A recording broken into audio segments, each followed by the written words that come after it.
Welcome back to the Deep Dive. Today we're taking aim at something pretty pervasive, actually. It's this narrative, this idea that AI is just, coming to replace us all. Right, that whole sci-fi trope. Exactly. And we want to push past that, really dive deep into a model that feels much more, well, sustainable, necessary even, the collaboration model, what we're calling human in the loop. Yeah, I think it's really time we shift the fundamental question we're asking. Instead of just endlessly speculating when's the replacement date, we need to focus on the how. How do we actually ensure human oversight stays in place? How do we maintain human judgment, manage the, let's face it, the inevitable messiness of the real world when we build these powerful systems? And the sources you've pulled together for this, they really underscore that we're dealing with something big here, a general utility technology. The comparison is made to, like, the steam engine or electricity in terms of impact. That level of power, absolutely, which means it demands really careful, really intentional management. So our mission today, for you listening, is to distill the core arguments for what we're calling co-intelligence. We'll be looking at some pretty vivid high-stakes examples. Think military defense, global finance, healthcare, even education, to show exactly where pure autonomy tends to fail and where that human judgment just proves, well, irreplaceable. We're digging into the insights that show why collaboration, not this constant talk of replacement, is probably the only viable long-term strategy if we want to integrate AI into society effectively. And I think to really appreciate the power of the human element, we first have to ground ourselves in the reality of what AI is. And maybe more importantly, what it isn't. Exactly, what it isn't. Okay, so let's start with maybe a necessary dose of skepticism. The whole conversation around AI, it's often just clouded by hype. Some of our sources even provocatively call it AI snake oil. It's a strong term, but maybe warranted sometimes. And it's not just, slick marketing brochures. Companies, sometimes even academic researchers, they contribute to this, making these huge, sweeping claims based on what turns out to be flawed data or results you just can't reproduce, or research that works in a lab but completely falls apart in the real world. And this hype, you could argue, it's actually the most dangerous part of how AI is being deployed right now, because it encourages this misplaced, almost like religious trust in systems that are, by their very nature, fallible. Right. Think about some of those flawed attempts to predict really complex social things, like predicting civil wars or market crashes based on algorithms. The fundamental takeaway, the core idea we need to grasp, is that a good prediction is not a good decision. Yeah, that's a really profound distinction. Can you unpack that a bit? Yeah. A prediction versus a decision. Sure. So a prediction, essentially, is a probabilistic statement. It's about the future based on patterns and past data. Right. The AI looks back and says, based on this, that is likely to happen. But a decision, that involves acting on that prediction. And that requires context. It requires risk assessment, moral alignment, the ability to handle completely new situations the model has never, ever seen before. So the machine spits out the probability. And the human provides the essential context, the judgment needed for the actual decision. Got it. Precisely. And the worst way this hype manifests itself is when AI proponents, maybe, a bit drunk on the promise of their shiny new tech. Happens all the time. It does. They just summarily dismiss the decades, sometimes centuries, of institutional knowledge built up by domain experts. The people who've actually spent their lives living inside the messy reality of the very system they're now trying to automate away. We actually have a perfect, almost infamous example of this from the medical field. It really became a kind of flashpoint for this whole replacement debate, didn't it? Oh, absolutely. We have to talk about Jeffrey Hinton, one of the pioneers of deep learning. Back in 2016, Hinton made this really public, kind of shocking claim. He said deep learning would replace radiologists within 5 years. Wow. Not assist, but replace. Replace. And he didn't just say it. He actually urged people, stop training new radiologists, basically signaling that this entire highly skilled profession was, poof, immediately obsolete. That's bold. So fast forward 6 years. What did the real world look like in 2022? We were facing a worldwide shortage of radiologists. A shortage. Not only had AI completely failed to replace them, but the demand for their nuanced judgment, their contextual understanding, it had only increased. This failure, I think, highlights a really deep systemic flaw in that replacement-first mindset. It's this profoundly problematic, dismissive attitude towards the actual experts in the field. So why did that prediction fail so spectacularly? I mean, AI is good at pattern recognition, right? spotting anomalies on an X-ray or an MRI. It is. It excels at that specific task, identifying visual patterns. Yeah. But here's the thing. A radiologist doesn't just read an image in isolation. Right, there's more to it. So much more. They integrate the patient's history. They consult with the referring physician. They consider the follow-up risk profile for that specific person. They decide what constitutes a significant, actionable finding versus just some incidental anomaly that doesn't need intervention. That's tacit knowledge. Tacit knowledge, meaning Meaning it's knowledge grounded in years and years of contextual practice, often hard to even articulate fully. It's the kind of understanding that current algorithms simply don't possess. They haven't lived that experience. so AI is great at the, let's say, the abstract interpretation of data points. Exactly. But it's fundamentally incapable of grasping the consequences of that interpretation within a complex human system. And that brings us right back to the inherent limits of these abstract predictive systems. It's actually a concept that was defined long before modern computing even existed. You're talking about Alan Turing's work here, his distinction about errors in machines. Yes, absolutely. Turing's framework is still incredibly relevant today. He distinguished between two fundamental types of errors. The first he called an error of functioning.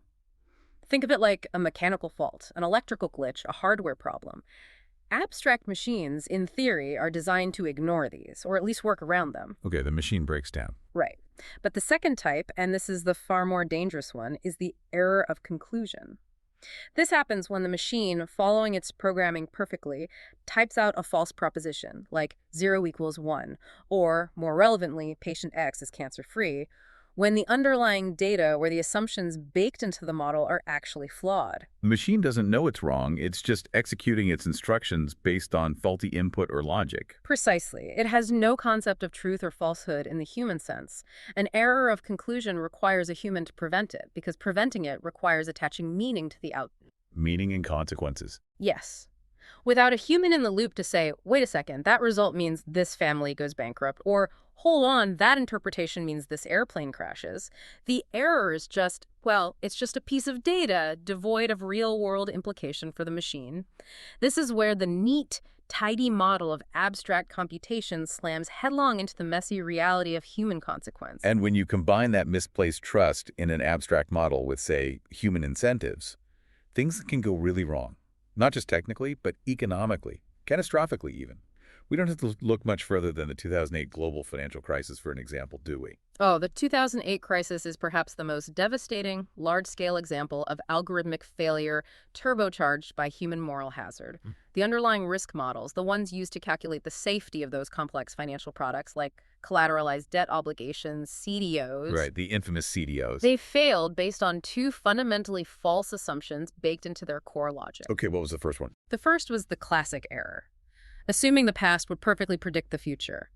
That historical housing data was an infallible guide to future risk.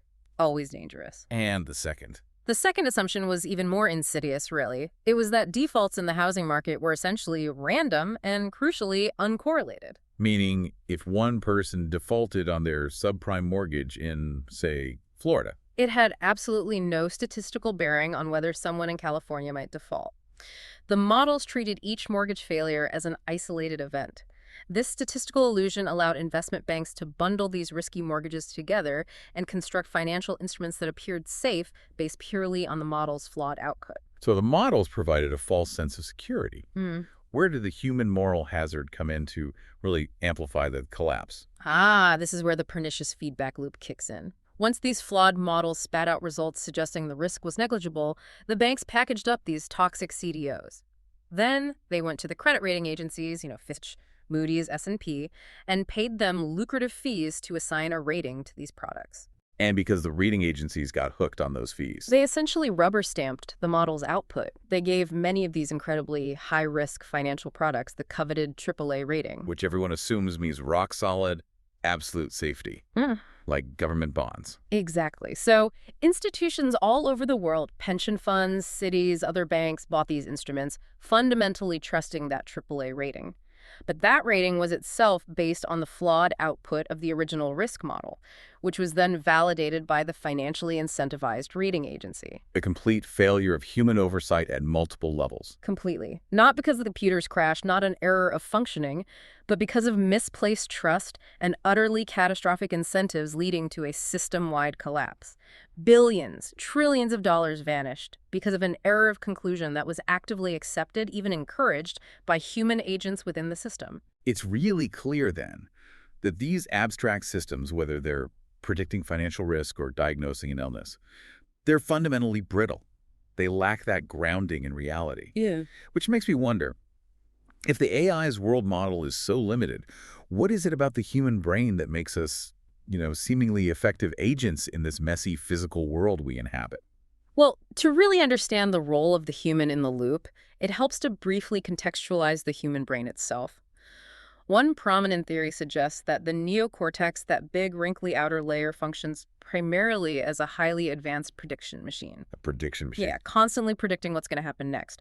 It's thought to construct something like 150,000 distinct sensory motor modeling systems. Sensory motor systems. Can you break that down a little? What does that mean practically? Think of them as internal dynamic reference frames. They're like mental maps, but not just of places, maps of concepts, movements, interactions. And crucially, they're built not primarily from reading about the world, but from physically interacting with it. Okay, like learning by doing. Exactly. When you reach out to pick up your coffee cup, your brain isn't just fetching an abstract definition of coffee cup from a database. It's activating a complex sensory motor model that predicts the necessary grip strength, the expected weight, the likely temperature, the precise sequence of muscle contractions needed to lift it smoothly without spilling. It's all based on past physical experience. And this is the fundamental gap between how humans learn and how current AI learns. It's a massive gap. Learning new real-world skills, truly understanding complex systems, it requires physically interacting with the world. You simply cannot skip the observation and the hands-on practice phase. Think about an expert factory manager. Okay. They don't just know the procedures written down in a manual. They have years, decades maybe, of embodied experience detecting subtle, almost imperceptible signs, a slight change in the sound of a machine, a different vibration under their feet that signal an imminent mechanical failure long before any sensor triggers an alarm. That intuition, that gut feeling based on experience. Right. Or think about flying a helicopter. An AI can ingest every textbook, every flight manual ever written, but it has no internal, grounded model of how a tiny adjustment to the cyclic pitch control translates into real-world aerodynamic forces and changes the helicopter's movement through the air. It lacks the feel. It lacks the feel, the embodied understanding.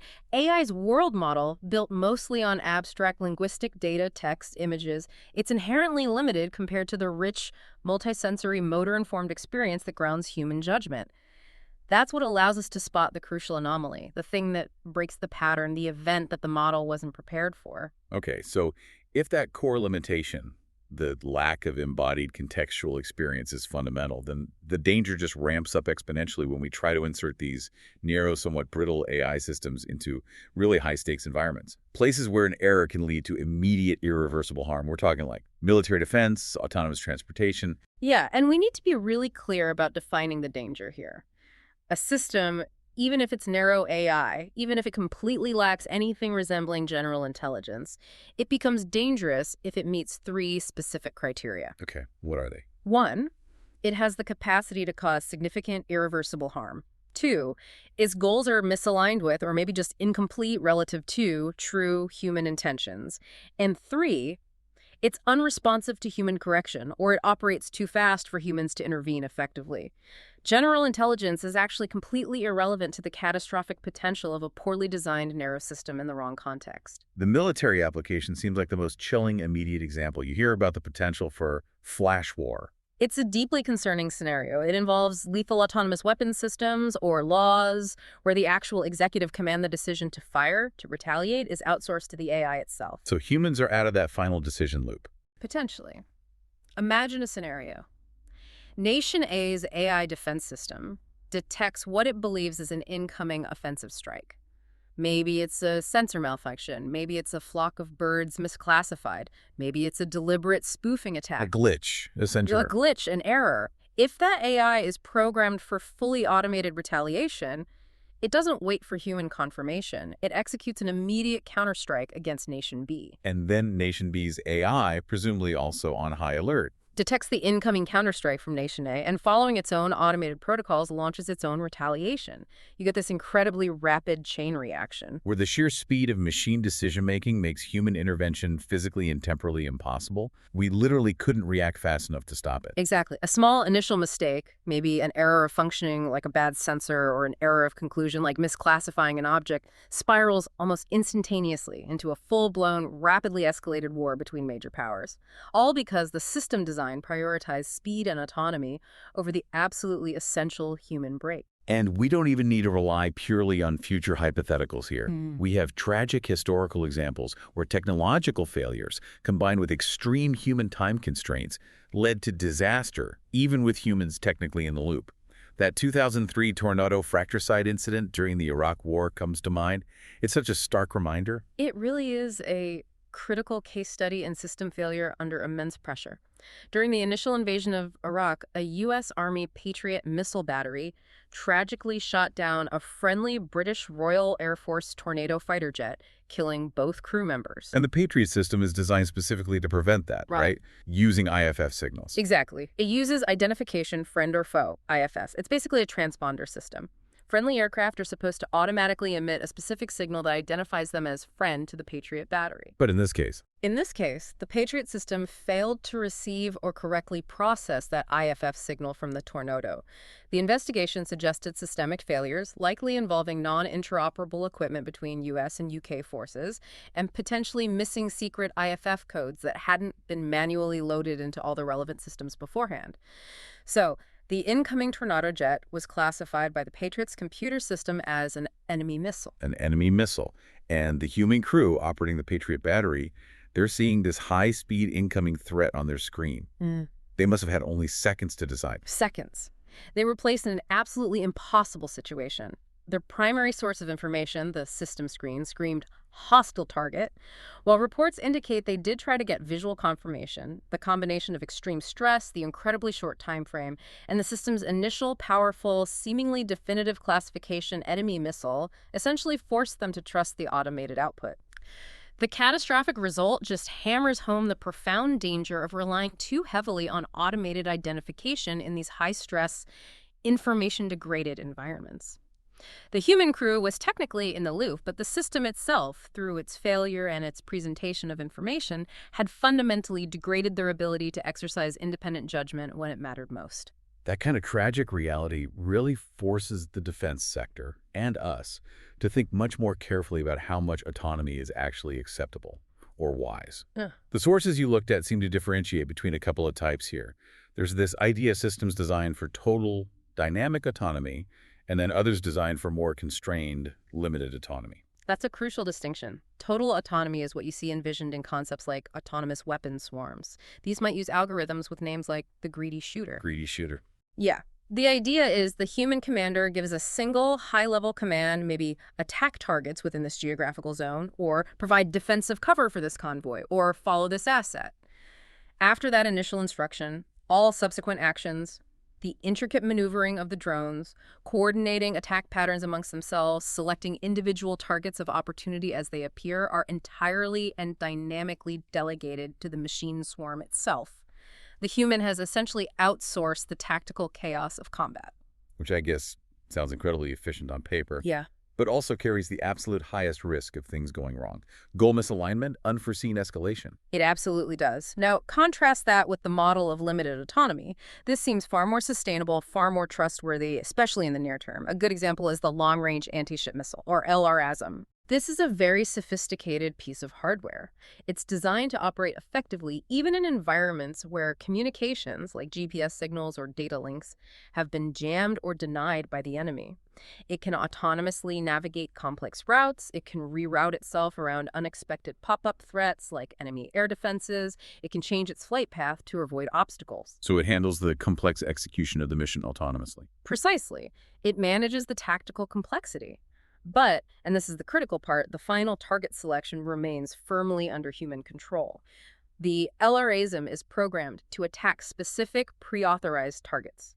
It cannot just wake up mid-flight and decide on its own to hit a civilian hospital or a neutral ship that wasn't on its list. The human sets the strategic goal and the ethical boundaries. Exactly. The human defines what needs to be attacked. The missile handles the complex how of getting there and surviving the journey. This, I think, represents a much better, much safer definition of human in the loop for these kinds of high-risk, high-consequence applications. Okay, shifting gears a bit, let's look at transportation. We see similar potential failures when human judgment gets eroded, maybe by complacency with automation, especially when vehicles might be forced to deal with complex ethical choices, like that classic philosophical thought experiment, the trolley problem. Ah, yes, the trolley problem applied to self-driving cars. It's become a staple of the discussion. The scenario usually forces a choice. In an unavoidable crash situation, should the car be programmed to prioritize the safety of its own passenger, even if it means hitting multiple pedestrians?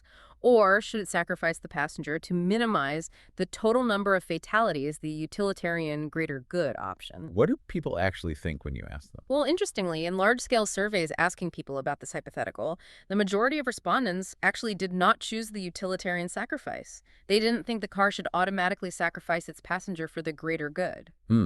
That's a really critical social and maybe even political signal, isn't it? It absolutely is. It highlights just how difficult, maybe even impossible it is, to program universal moral values into machines.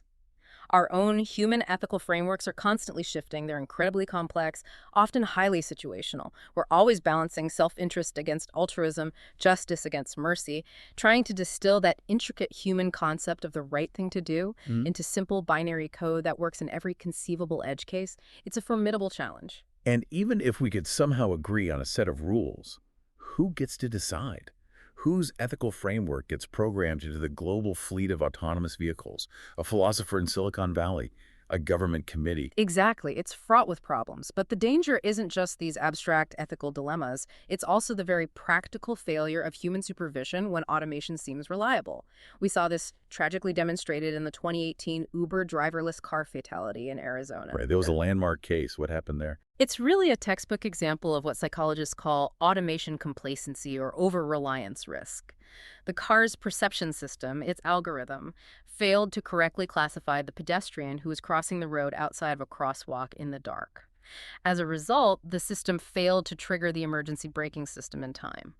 Okay, so the tech failed. Okay.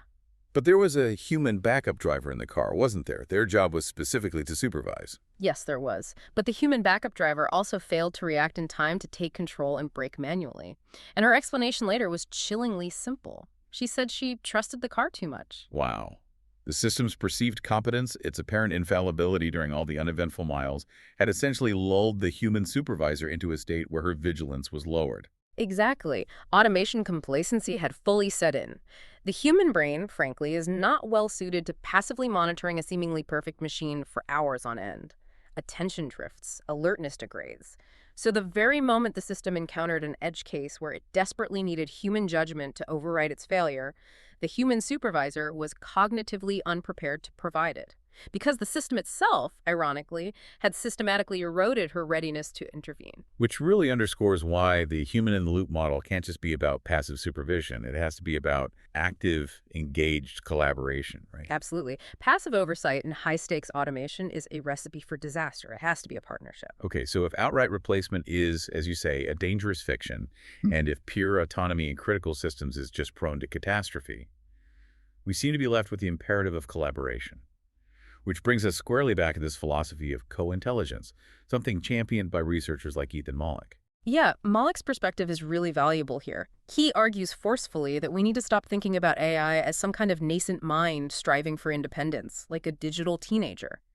Instead, we should view it as a co-intelligence, a powerful, maybe even slightly alien, partner that fundamentally augments human capabilities. So the human isn't obsolete? Far from it. Far from it. In this view, collaboration isn't just a stopgap. It's actually the optimal path to maximizing productivity, innovation, and maybe even finding more fulfillment in our work. When you talk about maximizing fulfillment, the sources seem to suggest we should be quite strategic about which kinds of work we automate first. Yes, absolutely. The argument is that the first tasks we should actively seek to delegate to AI are the truly tedious ones. The repetitive data entry, the endless cross-referencing of spreadsheets, the soul-crushing administrative drudgery, the stuff that's mentally taxing or even dangerous because it's so Get rid monotonous. of the boring stuff. Basically, yes. By offloading that kind of cognitive scut work onto the AI, we free up human workers to focus on what Malik calls the good stuff. The tasks that actually require high-level judgment, creativity, empathy, emotional intelligence, complex problem-solving, strategic thinking. The idea is to make work more interesting, more engaging, more human, not just to squeeze out more output per hour. That sounds, well, incredibly optimistic. I have to push back just a little bit, though. Isn't this whole philosophy automating away the tedious tasks? Isn't that just a more polished way of saying we're automating away potentially millions of lower-wage administrative or data processing jobs? Doesn't that inevitably lead to significant societal displacement and job loss for those people? That's a completely fair and absolutely critical point. The risk of job displacement, particularly in sectors where the entire job consists mainly of that kind of routine data processing or repeatable administrative work, is very real. We can't ignore that. However, the co-intelligence model pushes back by insisting that the human role fundamentally shifts. It moves from routine execution to higher-level refinement, validation, and strategic application. Can you give an example of that shift? Sure. Think about an accountant. In this model, maybe they spend zero time manually entering receipts or reconciling basic accounts. The AI handles all that flawlessly.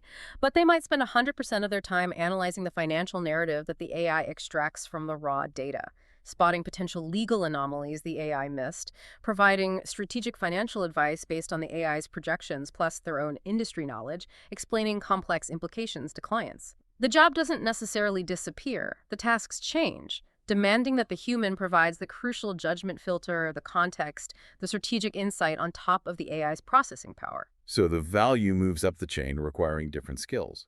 Exactly. It requires adaptation, reskilling, and a focus on uniquely human capabilities. But it also implies that many sophisticated AI systems we interact with aren't actually fully autonomous at all.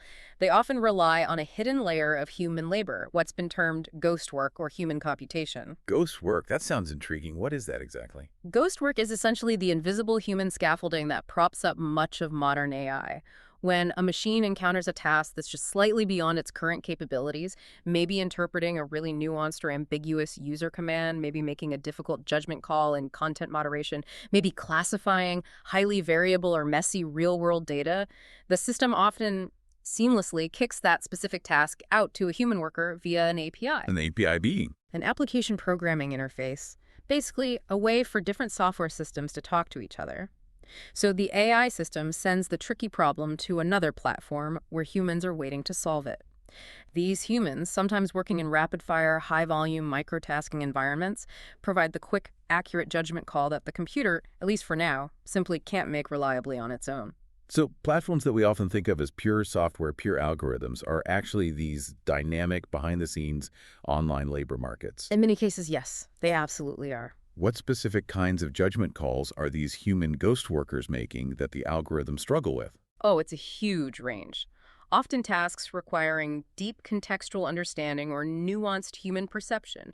For example, distinguishing subtle sarcasm or irony in a piece of text, which AI still finds very hard.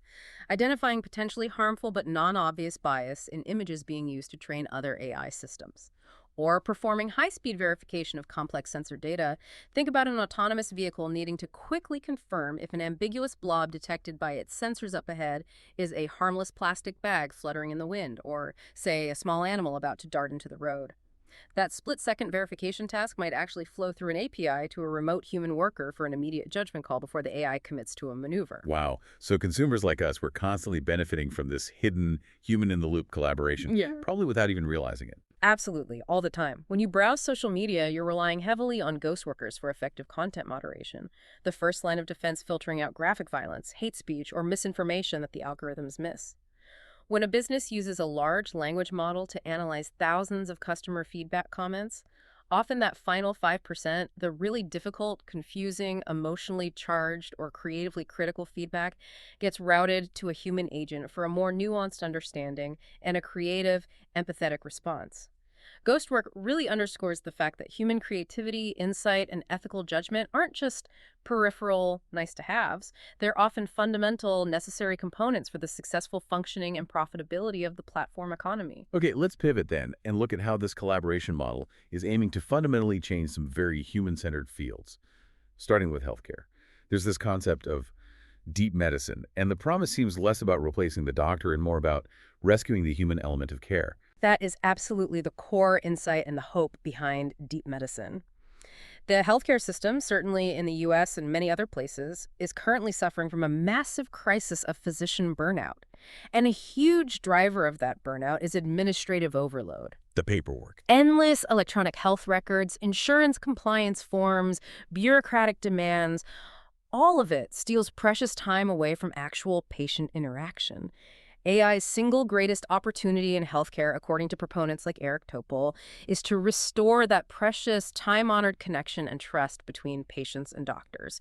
To, as you say, put the care back into healthcare by freeing up doctors' time and cognitive load. So how does AI practically enable this restoration? What does it do? It does it primarily by fundamentally leveling the medical knowledge landscape and handling the data-intensive tasks.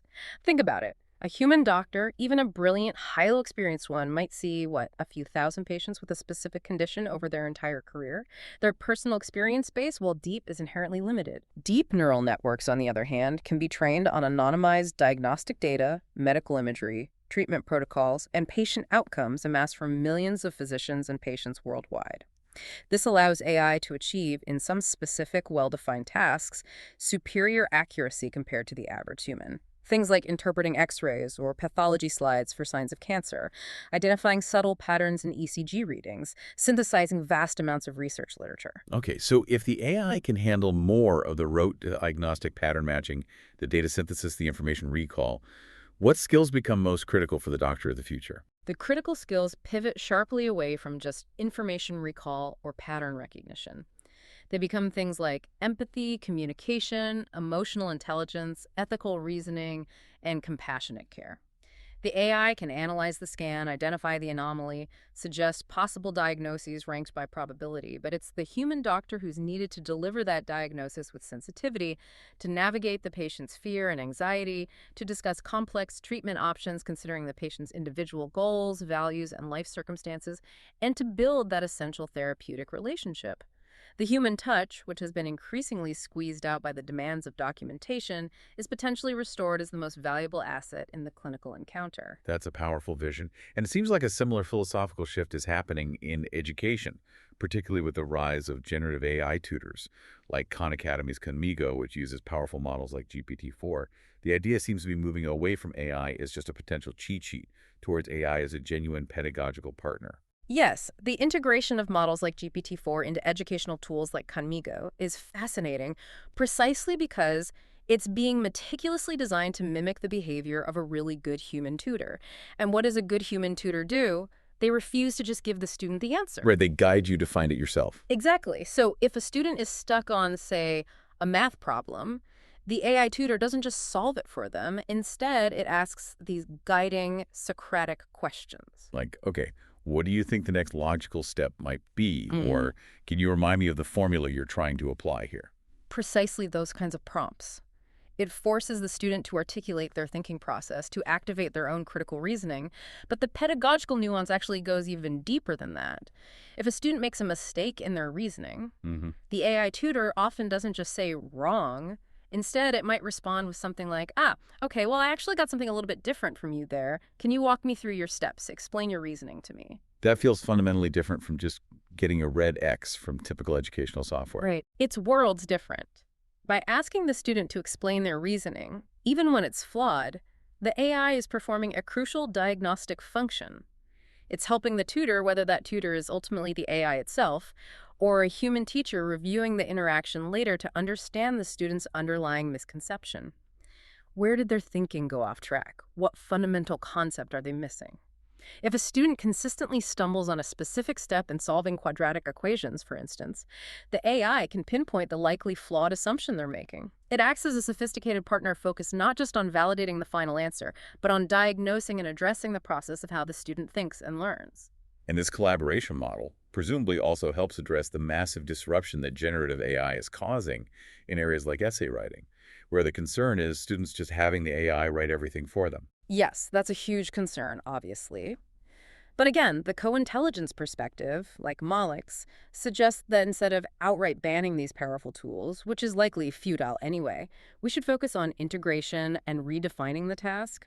For students who maybe struggle with basic writing mechanics, grammar, or structure, AI can act as a powerful leveling force, a writing assistant that helps them catch up and express their ideas more clearly. Like a superpowered grammar checker and brainstorming partner. Exactly. And for instructors, AI detection tools, while imperfect, can potentially flag instances where a student's submitted work is wildly inconsistent with their known writing style or capabilities. Not necessarily as definitive proof of cheating, but as a signal. A signal that maybe the student needs some extra attention, a conversation about academic integrity, or help understanding how to use the tools appropriately. The goal becomes teaching students how to practice writing with the AI, but ensuring it is not writing for you. The human student must remain the driving intellectual and creative agent responsible for the core ideas, the argument, the narrative structure, and the final ethical ownership of the work. Hashtag tech outro doubt. Okay, so weaving this all together, we've really established that human judgment, that contextual understanding, that ethical compass really remains the indispensable variable across so many domains. It's what's needed to prevent catastrophic errors like flash war. It's what can restore compassionate care in medicine. It's the subtle, contextual, labor-powering ghost work that keeps so many AI systems running smoothly behind the scenes. The collaboration model, this idea of co-intelligence, it really does seem to amplify human potential by offloading the tedious, allowing us to focus more on the essentially human skills, the critical thinking, the creativity, the empathy. Yeah, the sustainable path forward really does seem to be defined by partnership, not replacement. However, as we become more reliant on these incredibly powerful AI systems to process information, shape narratives, and assist our decision-making, they present one final, perhaps quite profound challenge, a challenge to our core human defense mechanism, our own critical thinking. Right. Let's talk about the power of persuasion, because some of the sources you shared reveal something pretty unnerving.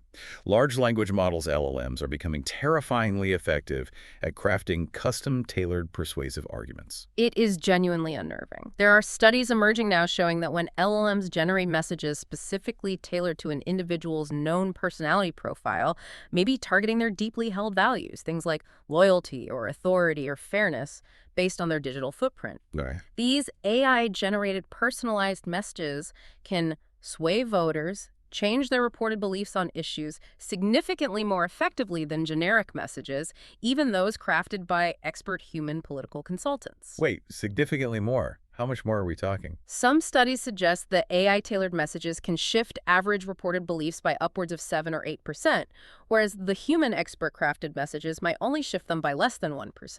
It's a dramatic difference in persuasive power. Wow. Okay, so if the AI can learn to exploit our individual cognitive biases, our psychological triggers, and craft these incredibly targeted, emotionally resonant arguments that effectively, then our primary task as the human in the loop might be changing fundamentally. It's maybe no longer just about supervising the AI's output in a physical system like a car or a factory. It shifts, perhaps, to the realm of maintaining our own intellectual agency, our cognitive sovereignty. If the machine is becoming exceptionally good at persuading us, potentially even deceptively manipulating us, then the human role must evolve to become exceptionally good at resisting that persuasion. The final, most critical frontier of the human in the loop might not be in the external world of work execution, but internally, within our own minds. We might need to become much better, much more skeptical interrogators of the information streams that AI generates and curates for us. We have to learn to constantly question the output, especially when it feels emotionally appealing or confirms our biases. Exactly. We must learn to question the systems that are proving so powerful they can potentially manipulate even our most deeply held values and beliefs without us even realizing it. So critical thinking really is the ultimate human defense mechanism against potentially manipulative AI. That's a truly challenging thought to leave you, our listener, with. Yeah. How do we actually teach ourselves and, perhaps more importantly, our children to maintain their own judgment, their own agency, when the AI we interact with daily is becoming increasingly designed, intentionally or not, to subtly shape it. It feels like the essential ongoing task of this new era of collaboration. Indeed. And just a reminder, everything we've discussed in this deep dive today was custom tailored directly from the extensive source material you shared with us. Thank you for joining us for this exploration of co-intelligence and the vital role of the human in the loop. We'll see you next time on the deep dive.